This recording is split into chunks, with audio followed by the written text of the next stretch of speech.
Assalamualaikum warahmatullahi wabarakatuh. Saya Aprianto, NIM 16016087 dari jurusan Bahasa dan Sastra Indonesia. Dalam hal ini saya akan menjelaskan mengenai materi jenis-jenis layanan BK. Yang pertama yaitu layanan orientasi. Layanan yang memungkinkan peserta didik memahami lingkungan baru, terutama lingkungan sekolah dan objek-objek yang dipelajari. Untuk mempermudah dan memperlancar berperannya peserta didik di lingkungan yang baru, sekurang-kurangnya diberikan 2 kali dalam 1 tahun, yaitu pada setiap awal semester. Tujuan layanan orientasi adalah agar peserta didik dapat beradaptasi dan menyesuaikan diri dengan lingkungan baru secara tepat dan memadai, yang berfungsi untuk pencegahan dan pemahaman. Yang kedua yaitu layanan informasi. Layanan yang memungkinkan peserta didik menerima dan memahami berbagai informasi, seperti informasi belajar, pergaulan, karir, dan pendidikan tinggi. Tujuan layanan informasi adalah membantu peserta didik agar dapat mengambil keputusan secara tepat tentang sesuatu dalam bidang pribadi, sosial, belajar maupun karir berdasarkan informasi yang diperolehnya yang memadai. Layanan informasi pun berfungsi untuk pencegahan dan pemahaman. Layanan konten. Ketiga, layanan konten. Layanan yang memungkinkan peserta didik mengembangkan sikap dan kebiasaan belajar yang baik dalam penguasaan kompetensi yang cocok dengan kecepatan dan kemampuan dirinya, serta berbagai aspek tujuan dan kegiatan belajar lainnya, dengan tujuan agar peserta didik dapat mengembangkan sikap dan kebiasaan belajar yang baik. Layanan berfungsi untuk sebuah pengembangan. Yang keempat, layanan penempatan dan penyaluran. Layanan yang memungkinkan peserta didik memperoleh penempatan dan penyaluran di dalam kelas, kelompok belajar, jurusan, program studi, program latihan, magang, kegiatan ekstrakurikuler, dengan tujuan agar peserta didik dapat mengembangkan segenap bakat, minat, dan segenap potensi dirinya.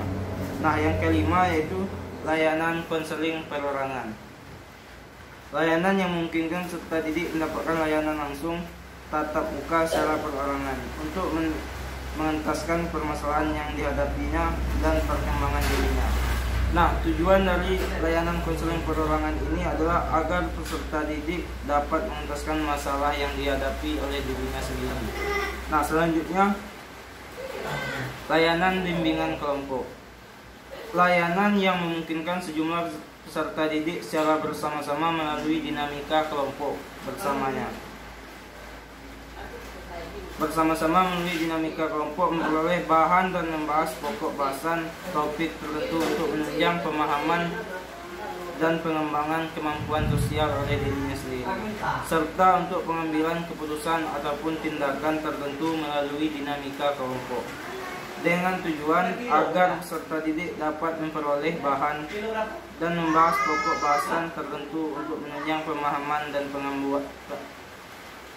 pengembangan kemampuan sosial, serta untuk pengambilan keputusan atau tindakan tertentu melalui dinamika kelompok. Nah, selanjutnya yang ketujuh yaitu layanan konseling kelompok. Layanan yang memungkinkan peserta didik masing-masing anggota kelompok memperoleh kesempatan untuk pembahasan dan pengentasan permasalahan pribadi melalui dinamika kelompok, dengan tujuan agar peserta didik dapat memperoleh kesempatan untuk pembahasan dan pengentasan permasalahan pribadi melalui dinamika kelompok. Layanan konseling kelompok berfungsi untuk pengentasan dan advokasi. Nah, yang ke-8 yaitu konsultasi, yaitu layanan yang membantu peserta didik dan atau pihak lain dalam memperoleh wawasan, pemahaman, dan cara-cara yang perlu dikomunikasikan dilaksanakan dalam menangani kondisi atau masalah peserta didik. Yang terakhir yaitu layanan mediasi, yaitu layanan yang membantu para peserta didik menyelesaikan permasalahan dan memperbaiki hubungan antar mereka. Nah, itulah materi mengenai pelayanan BK. Demikianlah, wabillahi taufiq wal hidayah. Wassalamualaikum warahmatullahi wabarakatuh.